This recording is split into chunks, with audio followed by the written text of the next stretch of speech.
अस्सलाम वालेकुम क्लास 9। उम्मीद करता हूँ आप खैरियत से होंगे। एक और नए वीडियो लेक्चर के सेशन के साथ आज हम लोग यहाँ पे मौजूद हैं। आज वाले जो वीडियो सेशन, ये वाला जो वीडियो सेशन होगा, ये हम लोग कंटिन्यू करेंगे हमारा यूनिट नंबर 5 से। यूनिट नंबर 5 जो है वो है आपका सेल साइकिल।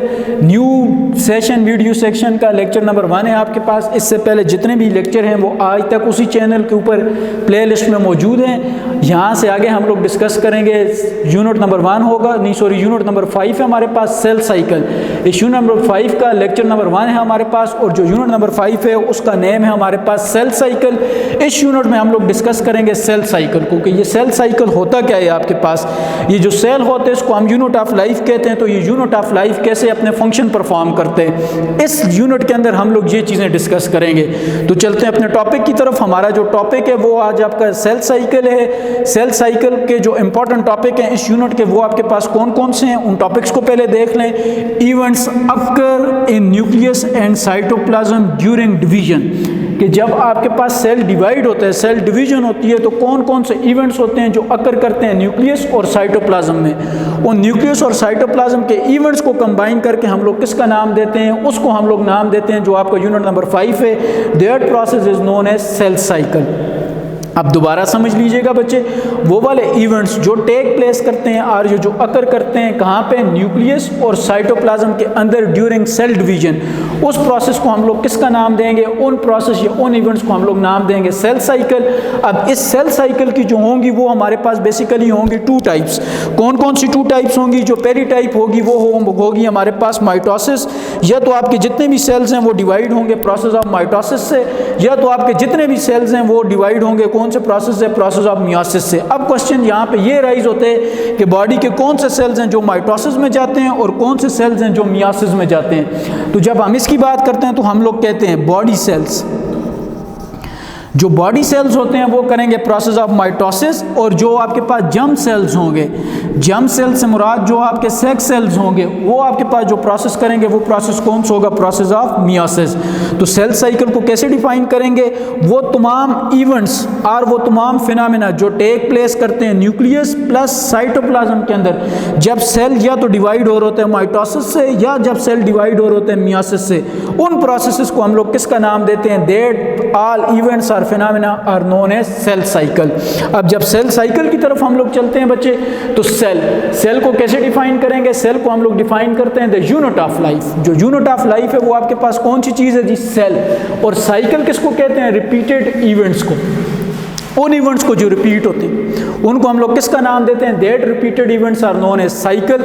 सो सेल के अंदर वो जो रिपीटेड साइकिल्स या जो रिपीटेड इवेंट्स या जो रिपीटेड आपके पास फिनोमेनास होंगे, उन रिपीटेड फिनोमेनास को हम लोग किसका नाम देंगे, that repeated phenomenas are constitute together to form a cell cycle. तो इस बेसिक जो यूनिट ऑफ लाइफ होता है, जो हेरिडिटी है, जो आप हम लोग कहते हैं यूनिट ऑफ लाइफ है, स्ट्रक्चरल और फंक्शनल, इस स्ट्रक्चरल और फंक्शनल यूनिट ऑफ लाइफ के अंदर जो रिपीटेड इवेंट्स या जो रिपीटेड फिनोमेनास होंगे उनको हम लोग किसका नाम देंगे, सेल साइकिल। अब जरा प्रीवियस नॉलेज को रिकॉल करें। जब सेल थ्योरी यूनिट नंबर 2 या यूनिट नंबर 3 में आप लोग पढ़ रहे थे तो आप लोगों ने पढ़ा होगा new cell arises from pre existing cells. अब देखें, ये आपके पास पहले से मौजूद सेल है, प्री एग्जिस्टिंग। इससे 2 सेल एराइज होते हैं, एक सेल ए और एक सेल बी। ये new cell pre existing cell से निकल रहे हैं। ये आपके पास क्या है जी, new cell arise from pre existing cell. अब ये एक सेल से ये 2 सेल ए और सेल बी बन रहे, तो इसके बनने का जो प्रोसेस होगा उस प्रोसेस को हम लोग किसका नाम देंगे, new sales arise from pre existing sales. तो कौन से प्रोसेस से निकलते हैं, by the process of division. अब डिवीजन किसकी हो सकती है, सेल के अंदर। सेल के अंदर देखें, ये आ गया आपके पास न्यूक्लियस, और न्यूक्लियस के बाद ये जो फ्लूइड या एक्वस पार्ट ऑफ सेल होता है, इसको किसका नाम देते हैं, साइटोप्लाज्म का। इसका मतलब है कि सेल के अंदर न्यूक्लियस के अंदर भी इवेंट्स होंगे और साइटोप्लाज्म के अंदर भी इवेंट्स होंगे। ये जो न्यूक्लियस और साइटोप्लाज्म के इवेंट्स होंगे इनको कंबाइन करके हम लोग किसका नाम देंगे, सेल साइकिल का। अब सेल साइकिल देखें, मैनी इवेंट्स और मैनी फिनोमेना ऑफ लाइफ के बहुत सारे इवेंट्स जो फिनोमेना होते हैं वो डिपेंड करते हैं सेल की डिवीजन के ऊपर। कैसे सेल की डिवीजन के ऊपर डिपेंड करते हैं? अब हम लोग कहते हैं जो लाइफ होती है, लाइफ आपके पास जो स्टार्ट होती है वो होती है 1 सेल से। लाइफ एक सेल से स्टार्ट होती है और फिर पूरे कंप्लीट ऑर्गेनिज्म बनते हैं। आप, मैं, हम एक सेल से हमारी लाइफ स्टार्ट हुई है, तो ये पूरा जो कंप्लीट ऑर्गेनिज्म बनेगा, इसका मतलब है कि जो आपका एक सेल होगा वो कंटिन्यूसली डिवाइड होगा, वो रेप्लिकेट होगा, वो मल्टीप्लाई होगा। तो उसकी रेप्लिकेशन, उसकी डिवीजन और उसकी मल्टीप्लिकेशन, इन सबको हम लोग कंबाइन करके किसके अंदर लेके आएंगे? सेल साइकिल के अंदर। हम लोग कहते हैं मैनी इवेंट्स ऑफ लाइफ वो डिपेंड करते हैं सेल डिवीजन के ऊपर। फॉर एग्जांपल ग्रोथ, एक सेल से लाइफ स्टार्ट होती है और वो लाइफ ग्रो करते करते, ये सेल डिवाइड होते होते, ग्रोथ करते करते ऑर्गेनिज्म पूरे का पूरा कंप्लीट ऑर्गेनिज्म बन जाता है सिंगल सेल से। क्यों?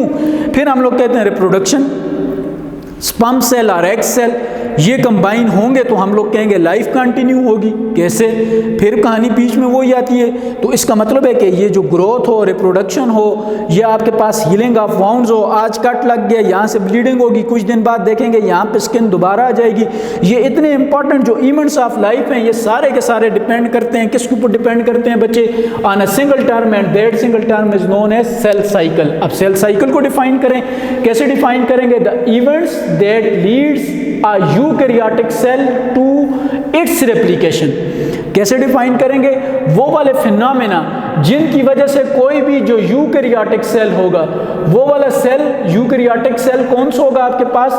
यूकैरियोटिक सेल वो वाला सेल होगा जिसके अंदर ट्रू न्यूक्लियस होगा। वो वाले इवेंट जिनकी मदद से वो वाला सेल जिसके पास ट्रू न्यूक्लियस है वो रेप्लिकेट करेगा। रेप्लिकेट का मतलब है डिवाइड करेगा। उन साइकिल्स को हम लोग किसका नाम देंगे? That cycle are known as cell cycle. तो ये सेल है आपके पास, ये आगे इसका न्यूक्लियस, ये आगे इसका साइटोप्लाज्म, इसके अंदर वो तमाम तरफ फिनोमेना जो इसकी डिवीजन करवाएंगे उनको हम लोग किसका नाम देंगे? उन तमाम तरफ फिनोमेना को हम लोग नाम देंगे बच्चे सेल साइकिल का।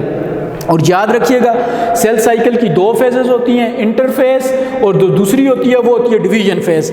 Interphase is also known as a resting phase.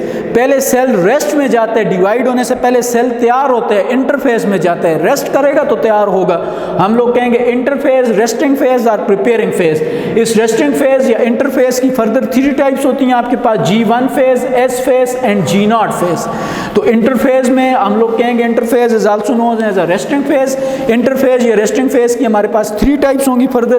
कौन कौन सी 3 टाइप्स होंगी? G1 phase, S phase and G0 phase. फिर हम लोग जो कहेंगे सेकंड फेज होती है सेल डिवीजन की, वो होती है आपके पास ये सेल साइकिल की, वो होती है डिवीजन फेज। डिवीजन फेज की फर्दर 2 टाइप्स होंगी, माइटोसिस, मियोसिस। अब माइटोसिस को हम लोग कहेंगे जब एक पेरेंट सेल, ये एक पेरेंट सेल है, ये डिवाइड होगा 2 डॉटर सेल्स में, ये 2 डॉटर सेल्स में डिवाइड होगा और जो नंबर ऑफ जेनेटिक मटेरियल है वो सेम रहेगा, वो कम या ज़्यादा नहीं होगा। तब हम लोग कहेंगे सेल डिवीजन की जो टाइप होगी वो कौन सी होगी? माइटोसिस। माइटोसिस की 4 टाइप्स होती हैं, कौन कौन सी? Further prophase, metaphase, anaphase and telophase. इन 4 फेजेस में माइटोसिस कंप्लीट होता है, prophase, metaphase, anaphase, telophase and last phase is known as division of cytoplasm, that is also known as cytokinesis। तो प्रोफेज, मेटाफेज, एनाफेज, टीलोफेज ये सारे की सारी karyokinesis की होती है। सिमिलरली मियोसिस में हम लोग कहते हैं जो एक 1 पेरेंट सेल होते हैं ये आपके पास डिवाइड हो रहे होते हैं। किस में डिवाइड हो रहे होते हैं? इनटू 4 डॉटर सेल्स में। किस में डिवाइड होते हैं? आपके पास 4 डॉटर सेल्स में डिवाइड होते हैं। तो 4 डॉटर सेल्स में जब डिवाइड होगा, 2 में डिवाइड होगा तो that type of division is known as mitosis. जब 4 में डिवाइड होगा तो that type of cell division is known as meiosis. अब मियोसिस की 2 स्टेजेस होंगी फर्दर। मियोसिस कंप्लीट होगा फर्दर 2 स्टेजेस में, मियोसिस 1, मियोसिस 2। मियोसिस 1 की भी 4 स्टेजेस, मियोसिस 2 की भी 4 स्टेजेस।